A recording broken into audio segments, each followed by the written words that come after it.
Good evening. Welcome to the PoliticIt podcast. Tonight we have Gunnar Thorderson, and it's really great to have you.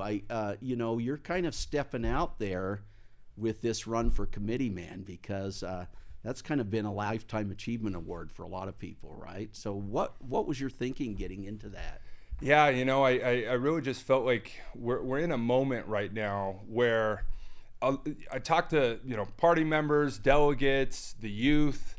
And a lot of people feel disaffected and sort of like the party's out of touch, with what they want and the direction they want to take this thing. And, like you're saying, normally for this role, it's normally like a ceremonial, who's got the most money in the room, or, who's going to be able to rub shoulders with these, rich people and hopefully bring some checks back to the table. And I feel like with only 3 members from the state of Utah being able to be members of the national committee, we need to have somebody who's representing the grassroots. We need to have somebody who's in line with the base of the party to show that, hey, Utah's not just this one way. We're not just this, high society, we're, out of touch with the party. And so my whole thing is, look, Bruce stepped down.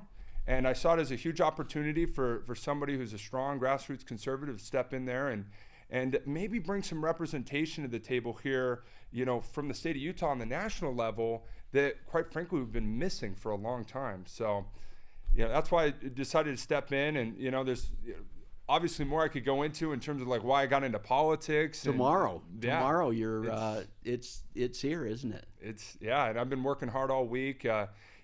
Putting in the work to call as many, SEC members as possible and just try to get to know each and every one of them on an individual basis. And it's been fun work, getting to see. Yeah, I don't think people realize what that process really was. So why don't you tell everybody a little bit about who's making this decision, right? And yeah, what's this meeting all about? And yeah, so with the SEC, and try to create a comparison here. The SEC, the governing board of the party, it's sort of like the board of directors, right, for the Republican Party. And so, we're here making resolutions and bylaw changes for the state of Utah. Well, on the national level, it's sort of like the SEC, but for the national committee. Right. And so, for us to put people in there who normally it's just their one role is, do you have money? And you're kind of like an ambassador, right? Yeah, it's like, hey, can we actually put somebody up there who's going to pass resolutions that are in line with the party, make some waves, put Utah on the map, and hopefully fundraise in new and innovative ways. And as a whole, I just feel like we got to take the party in the new direction. You look at the scoreboard the last 3 cycles, and we've just been decimated. Yeah. And the grassroots really spoke up and said, hey, we want a new direction. And the RNC didn't listen. And now you see these state party chair races getting flipped all over the place. North Dakota, Georgia, Florida, Michigan. The grassroots state party chairs are getting flipped. And now you got these strong conservatives stepping up and basically sending a clear message that, hey, if you're not going to listen to us, because it's the state party chair and then the national committeeman and the national committee woman, those are the 3 votes you get for the RNC from your state. Right. And so if the state party chairs are out of line with the base of the party, and then you've got 2 national committee, man and woman who are just the richest people in the room, and they're not even ideologically aligned with the party, or they're going and getting these checks written that have all these strings attached. Oh, well, you got to make sure your party's not talking about this issue, or you got to put DEI in every classroom, or it's, so I saw this as I really think that we're in a good place now in Utah. I mean, I can't think of anyone better than Rob Axon right now to run the party. Yeah, I wasn't too familiar with Rob, and I went around really trying to get a read on who is this guy. And I'll tell you, I was shocked to find that you really couldn't find anybody on both sides of the party that had one negative thing to say about this guy. Yeah.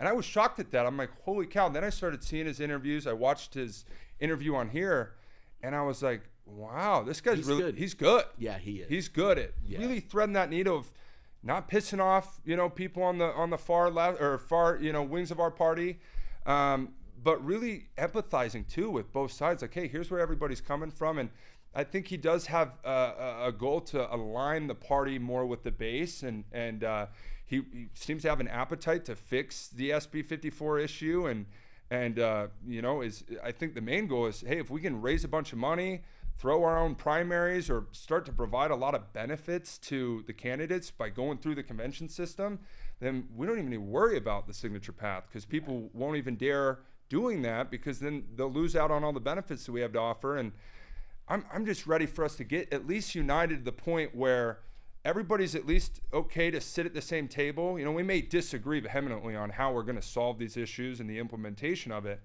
but if we're at least all down to sit at the table and figure out, okay, how can we start raising some serious money so we can start hosting events that bring the youth back to the table?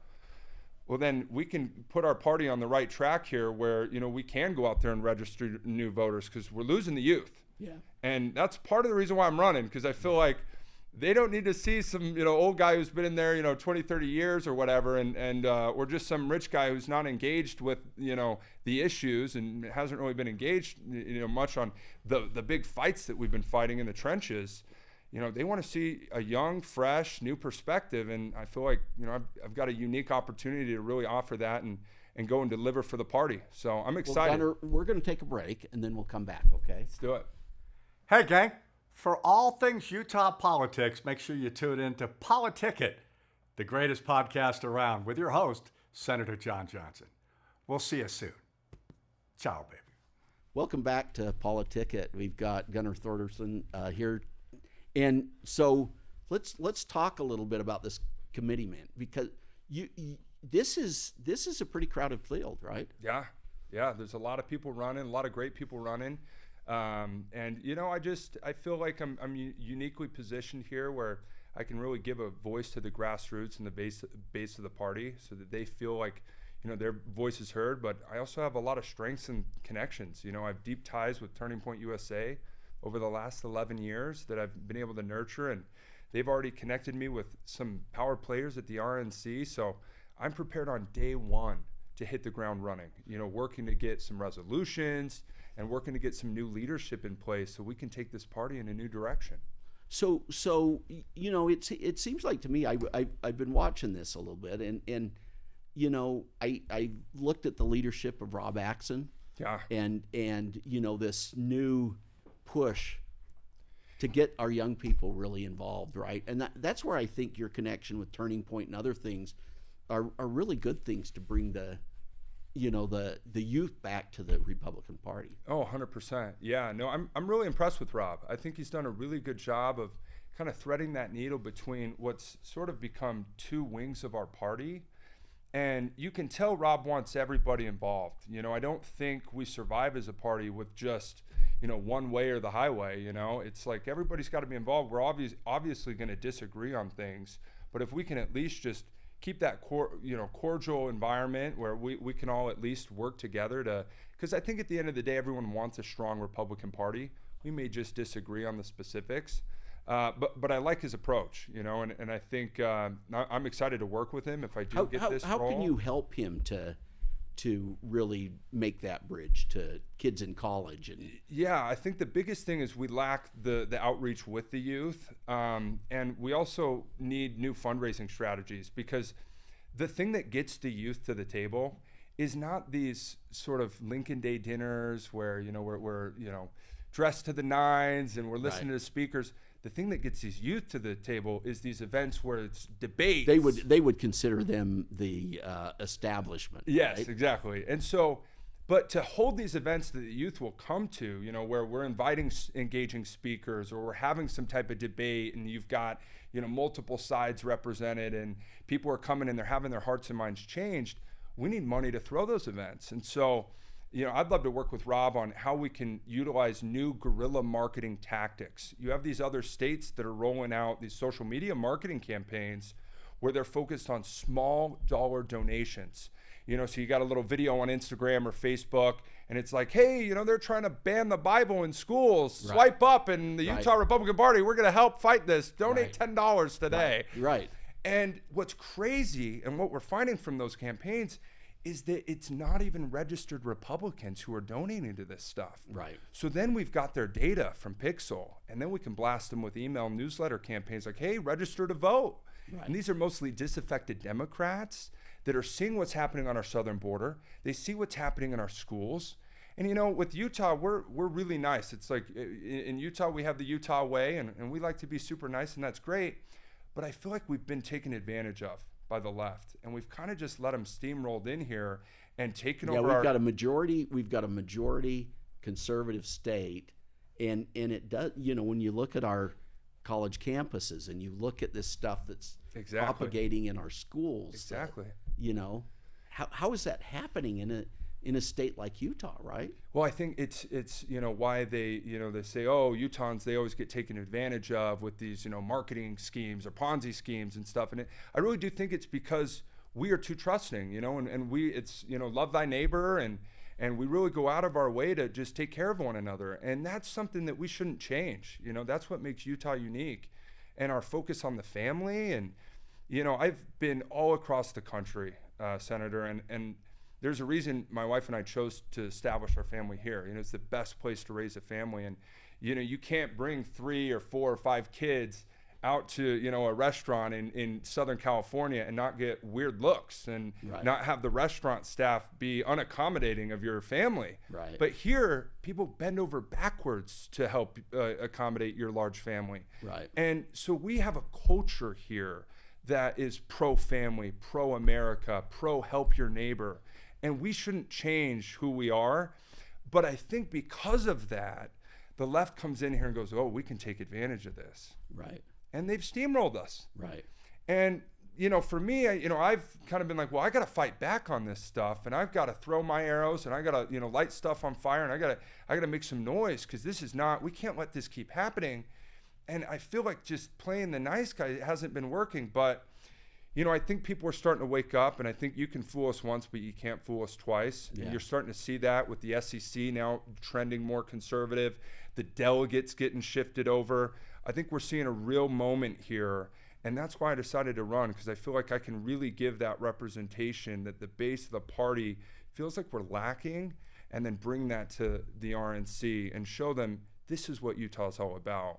Passing resolutions to protect families and protect children, passing resolutions to secure our border, but allow those that are willing to wait in line legally to have a fast shot to get here and live the American dream. Right. We can have the best of both worlds, but we've got to tackle these problems, and we got to be willing to have a courageous voice and actually stand up. And I feel like for too long this role, you don't see the National Committeemen of Utah out on Newsmax or Fox News talking about issues and bringing up, resolutions on stuff to really push the needle on these issues. And that's what I'm prepared to do on day one.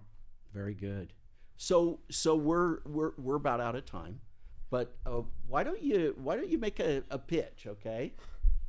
Okay, well, perfect.